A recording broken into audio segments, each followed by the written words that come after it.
everybody.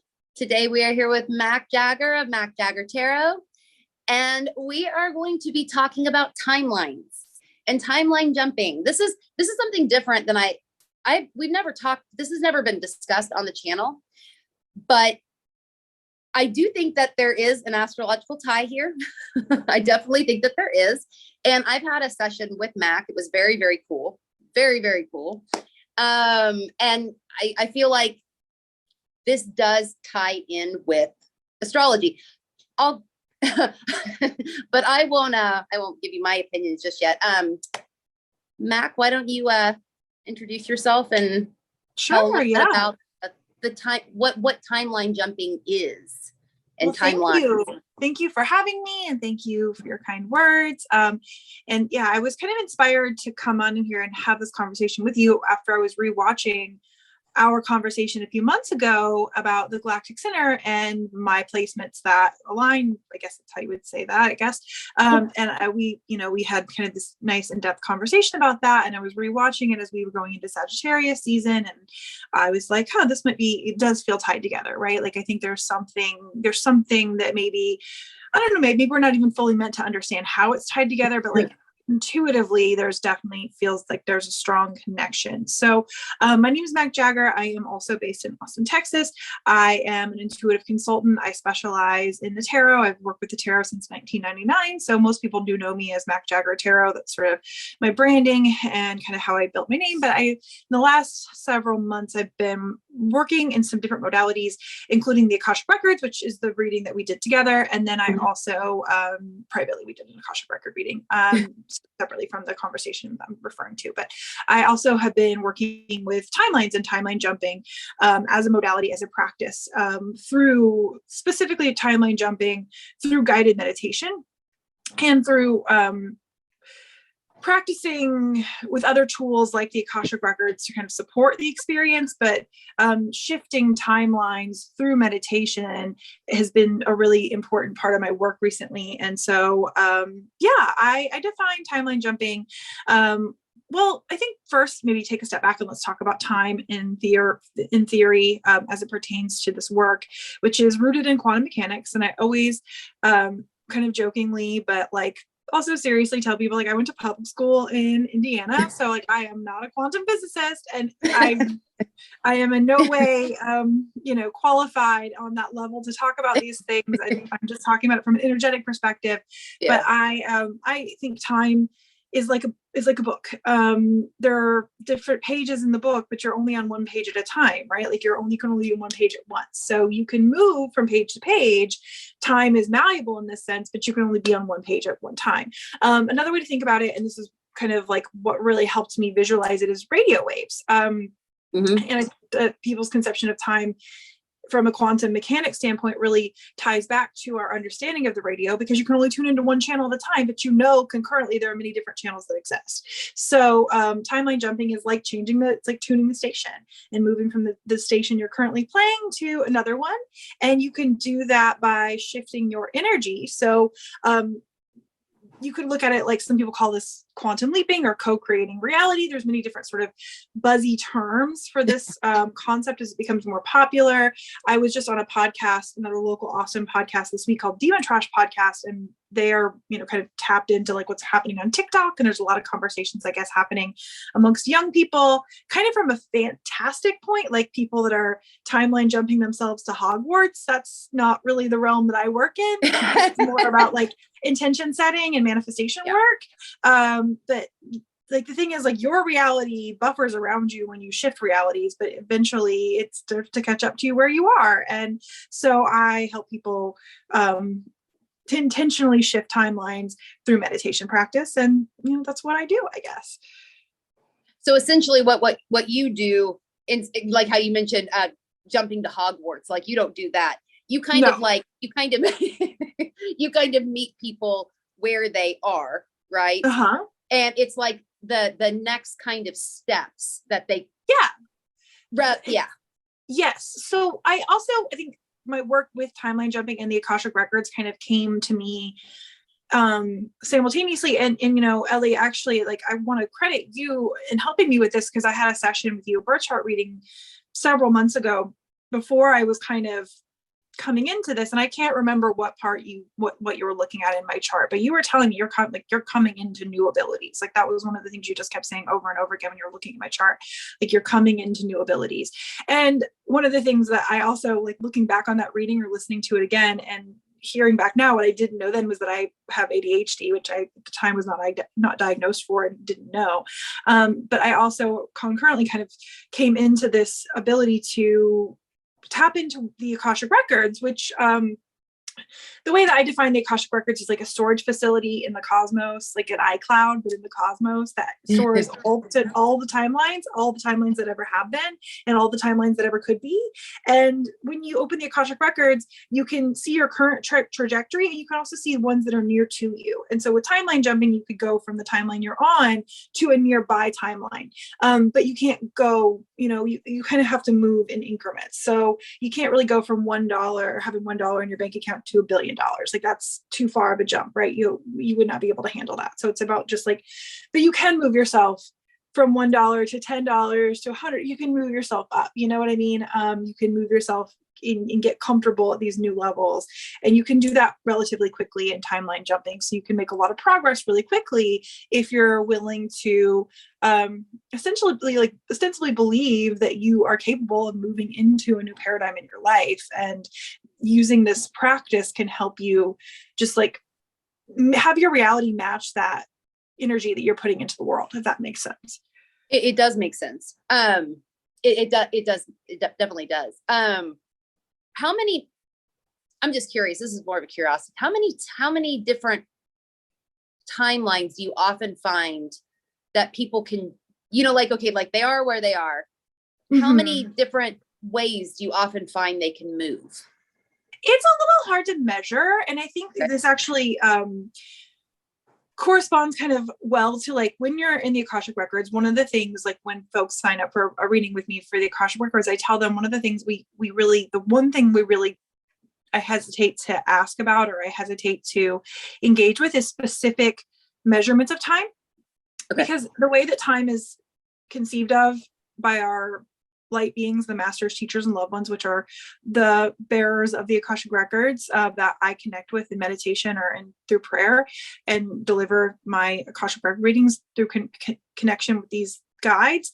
Their conception of time is very different than ours. There's like 3 tiers of guides in the Akashic records: the masters, the teachers, the loved ones. Loved ones at one point were embodied human beings that are connected to us, so they understand time because they were at one point in our meat suits and had watches and clocks and things. Masters, teachers, a lot of those are like non-human entities, extraterrestrial beings, concepts, theories.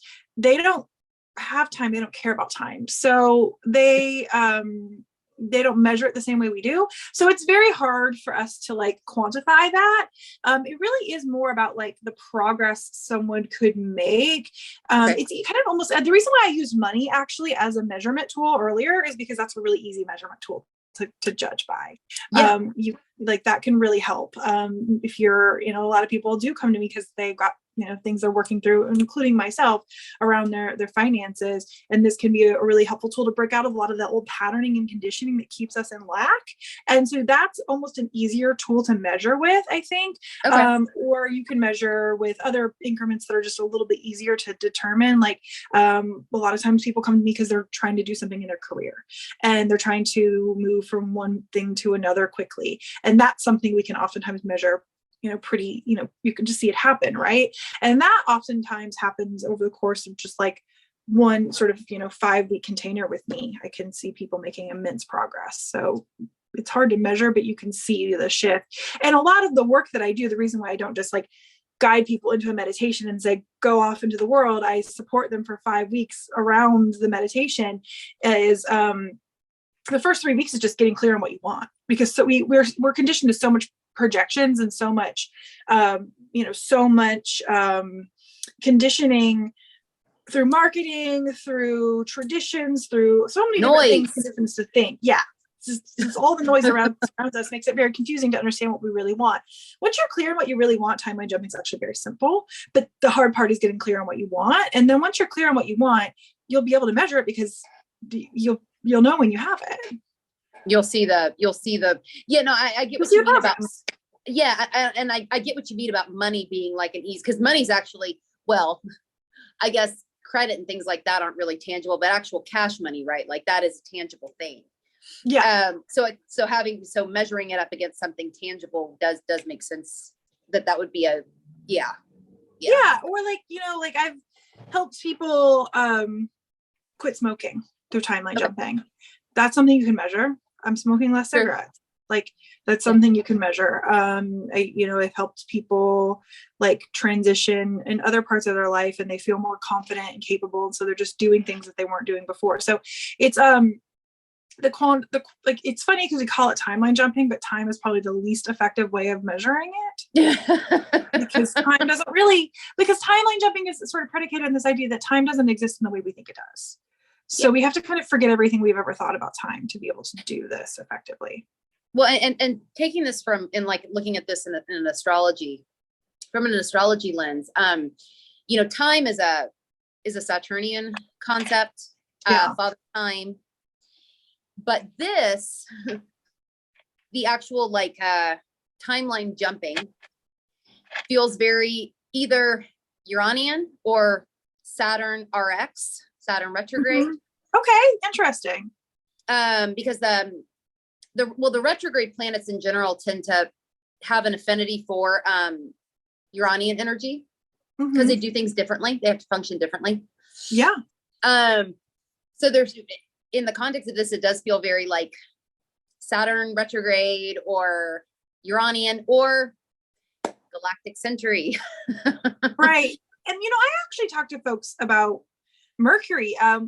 Mercury was retrograde. When Mercury was retrograde last was the first time I ran this timeline jumping container. And I felt that the Mercury retrograde was actually a really effective time to engage in a timeline jump, because it's all about, timeline jumping is essentially a process of remembering. You were talking about all the noise. Timeline jumping is essentially turning all that noise down to zero, getting to a completely neutral place. Like that's what we do in the meditation practice, essentially, so that you can choose your timeline. And a lot of times it's just turning down all the noise and distractions so you remember what you already know. And I think like Mercury retrograde is a time of reflecting on your cognition, what you already know. So I actually think Mercury retrograde is an ideal time. And the next container I'm going to run is going to be during Mercury retrograde again, which is coincidental. I didn't plan it that way, but I do think that Mercury, your cognition being retrograde is actually quite helpful in this practice. It really would. Yeah, it really would be, because during Mercury retrograde periods, there can be a whole hell of a lot of noise thrown at you, but really what you're supposed to do is to go inward and think about it. Yeah. And yeah, I feel like that. Yeah. You're running that at a perfect time. Absolutely perfect time. Yeah, it just makes sense, I think. And it's like I said, it happens that way organically, but I'm a very Mercury world person. I have several planets in Virgo, but also several planets, my midheavens in Gemini. And, I have, I've got a lot of Mercury. So it just kind of, to me, makes sense that that's just sort of organically happening. But I'm curious about, with all your work in the Galactic Center,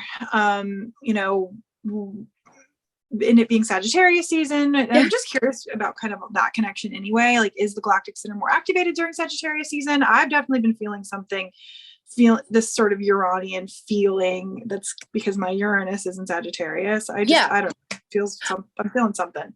Well, yeah. I mean, I think as the sun, transits through Sagittarius and even gets closer and closer to the Galactic Center, I think it does. I think the sun being in Sagittarius does kind of light it up. Absolutely. And I think that people that are already picking, I feel it myself, so I get it. I think people that are already picking up on that will probably pick up on it even more as the sun gets closer and closer. Yeah, absolutely. Yeah. It's a fun time. Yeah, I mean, Sagittarius season is so fun to me. I think maybe because my natal Uranus is in Sagittarius, I associate Sagittarian energy with like very Uranian, expect the unexpected, kind of like, get into it and get your hands dirty.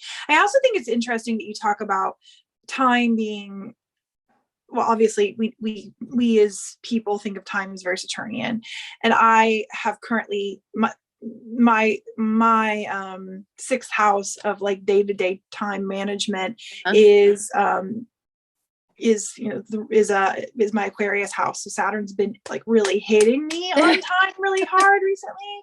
So I think it's really interesting just with like the Saturn square Uranus vibe of the last couple years, how not just me, but a lot of other people are talking more about these concepts and talking more about time in these different, from these different sort of perspectives. And there's been sort of a wave of, I mean, these concepts, like there's a demand for this work. People are really interested in it. And I don't recall that ever being so, I don't recall these concepts being discussed with this regularity and this sort of like with this kind of critical eye before this particular configuration of Saturn and Uranus. Like, do you think there's some sort of connection between that?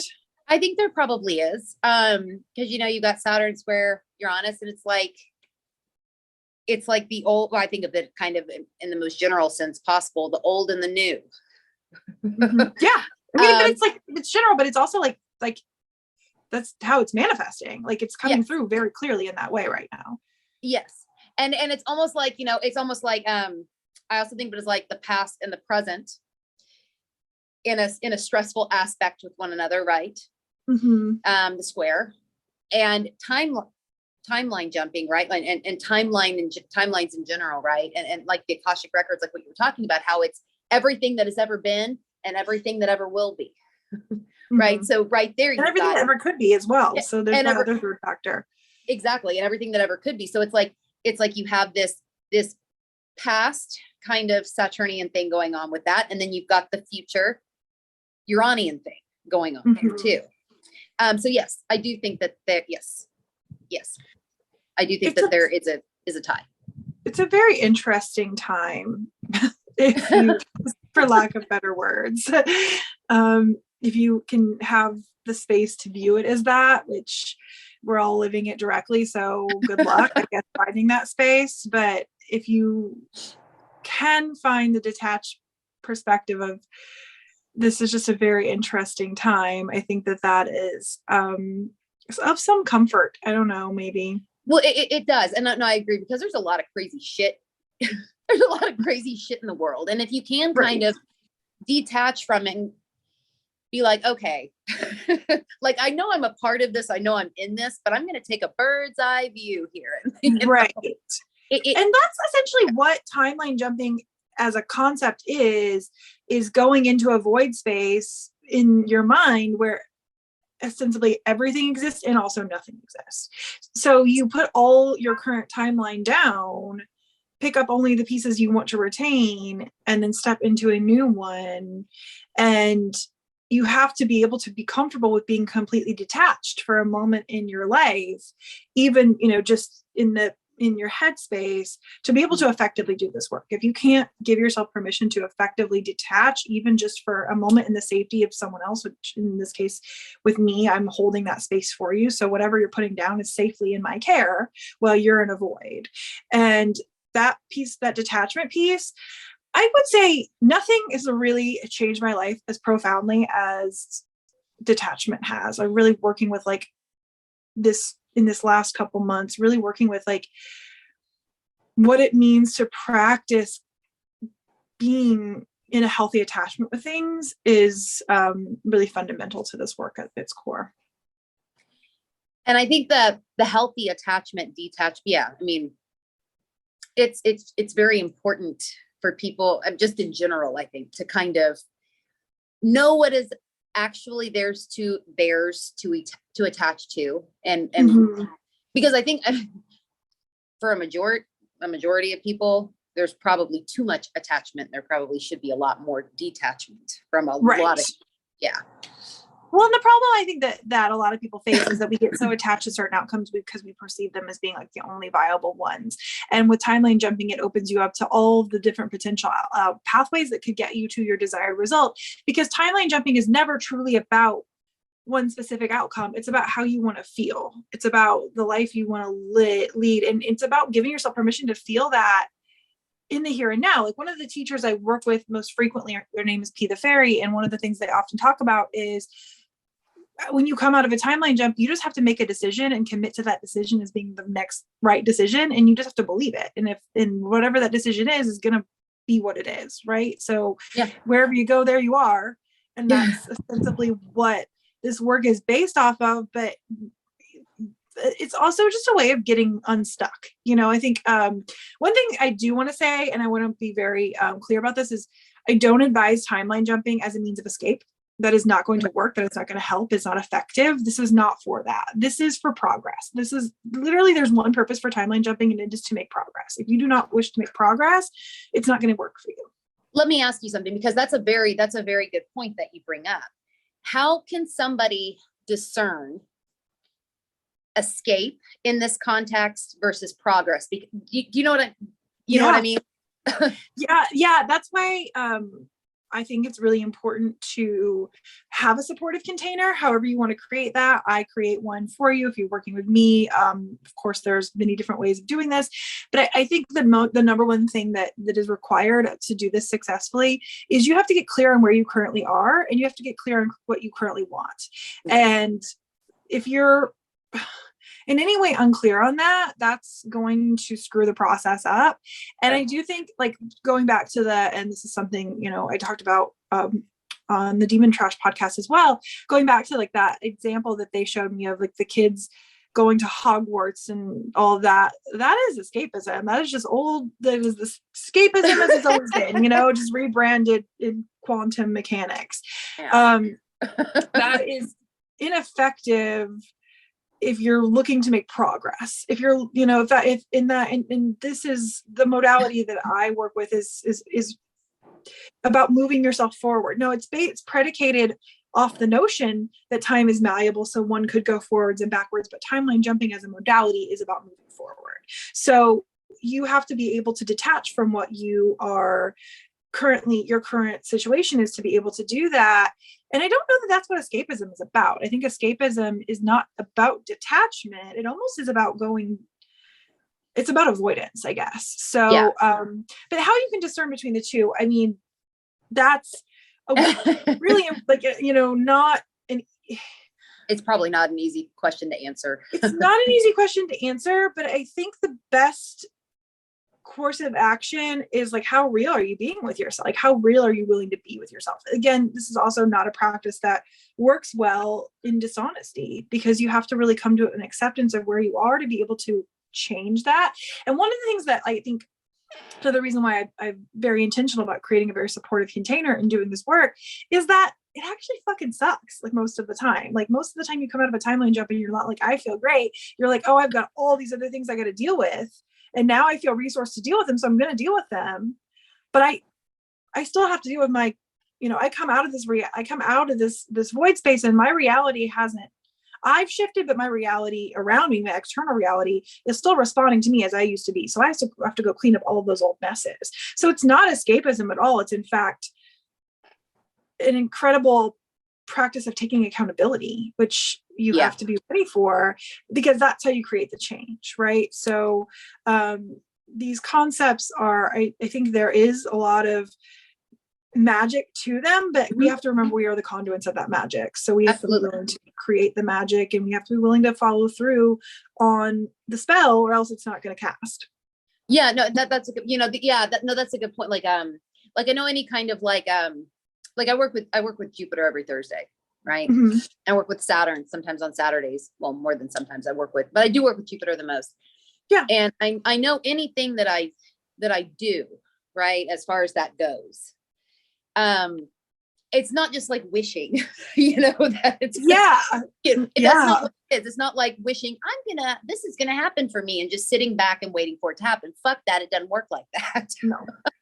and this sounds very much the same, like you in a different way, but similar. Right. Yeah. No, I mean, it's all kind of like, and it's, I come from a background of spell work as well. And I also work with planetary magic in a lot of the things that I do, you know, in a daily basis. I'm working with planetary magic. Like I kind of set my watch by planetary magic. My day is planned by planetary magic a lot. So I do think all of these things are connected and intertwined and can be useful together. I also really like working with Jupiter in this work because it's expansive. And that's a lot of what you're doing is expanding your options within this reality. And again, it's the process of remembering. So a lot of times just to get through the day, we have to turn down so much of our awareness and we forget how many different ways there are to get to the end result that we want to curate for ourselves. And that end result is just another timeline that leads you to another timeline that leads you to another timeline. That is the nature of how time works, right? But I think there is, it's not, these practices are nothing new, right? Visualization is nothing new. Manifestation practice through intention setting is nothing new. You know, shadow work before you cast a spell is nothing new. These are all concepts that we're all familiar with. It's just a way of putting them all together in a package that I think is really effective to get quick results. Yeah, that makes sense. Awesome. I guess we'll go ahead and head off, but if there's anything else you want to share about this, and also obviously where people can find you. Yes, absolutely. I just want to thank you once again for having me. I highly recommend Ellie's work. If you have not gotten your birth chart read by Ellie, I really think you should. I'm Mak Jagger Tarot. You can find me at makjaggertarot.com. At makjaggertarot.com, you can find all the information on the Empress Sessions, which is the name of this of my timeline jumping container. It kicks off for the next time on solstice with a group welcome ritual. There are 8 spots left for this particular container, so they are selling quite fast. So if you want one, jump in, and if you have any questions, you can email me at hellomac@makjaggertarot.com, or you can even get in my DMs on Instagram, Mak Jagger Tarot, and it's Mac without a C, M-A-K. And I'm also doing year ahead readings. So if you want to chart out your 2023 right now is a great time to get with me, and those are on sale through Monday. So just find me on the internet, I guess. All right, and I'll also put the links below where everybody can find. Thank you for having me. This was such a lovely conversation. I really appreciate it. It was. Thank you for wanting to be here. This is very cool because this is, in all my shit with the Galactic Center, I'm still trying to. Yeah, we've had private conversations about this too, where I think they're very connected. Yeah, I'm still trying to formulate like linear thoughts that make sense about, but they are. I do feel like they are, absolutely. Yeah. Well, I'm always down for the conversation. So as it progresses, let's just keep talking about it. Sounds good. Okay. Thank you, Ellie. Thank you. And for everybody else watching, I will see you all later.